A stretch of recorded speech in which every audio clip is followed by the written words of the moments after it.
Wananchi wametakiwa kutoa mashirikiano katika miradi mbalimbali inayojengwa ndani ya shehia zao ikiwemo ya skuli ili kufanikisha azma ya Rais wa Zanzibar Dr. Hussein Ali Mwinyi ya kuhakikisha wanafunzi wanapata elimu iliyo bora.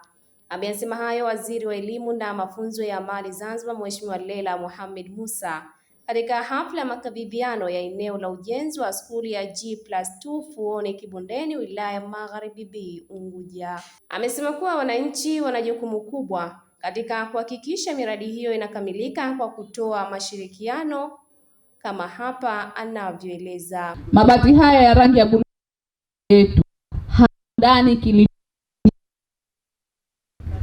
serikali kinasimamia ujenzi. Kwa hiyo kama ni cha kwetu, wajibu wetu ni kutoa mashirikiano. Tutoe mashirikiano darasi ili kazi hii iwe muda, lakini kama bila kutokea zahma yoyote ile. Hicho ndio ambacho tumekuja kuomba kwenu. Sasa Mheshimiwa Rais katika kutekeleza ahadi ya wananchi, yeye si mtu wa maneno, ni mtu wa vitendo. Ndani ya siku zake 100 hii ameagiza Wizara ya Elimu na Mafunzo ya Amali kuhakikisha miradi mikubwa yote tunaikabidhi kwa wakandarasi ili kuondoa changamoto mbalimbali za wingi wa wanafunzi ndani ya madarasa.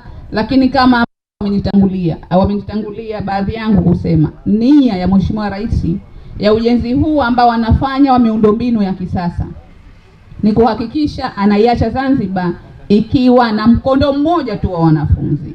Amesema anataka international standard. Zanzibar matukufu. Serikali ya Mapinduzi ya Zanzibar imekuwa ikisimamia upatikanaji wa elimu, na kama ambavyo tunajua sera ya elimu ya Zanzibar ni bila malipo, na hili litaendelea kuwepo as far as Chama cha Mapinduzi kiko madarakani. Naye mwakilishi wa jimbo la Fuoni ametoa shukrani kwa ujenzi wa skuli hiyo ambao utasaidia kuondoa changamoto kwa wanafunzi. Tuna Bembela na Fuoni, namna percentage ya kupasi inavyoongezeka day after day. Haya yote ni dhamira ya kuwa na elimu bure ndani ya taifa letu, lakini ndani ya nchi yetu.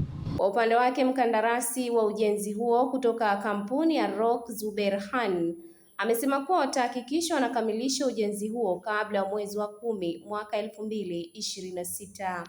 And our time and our target is to finish those schools before October 2026. Mtazamaji, hii ni Zantime, usisahau kusubscribe, kulike, kushare na kucomment.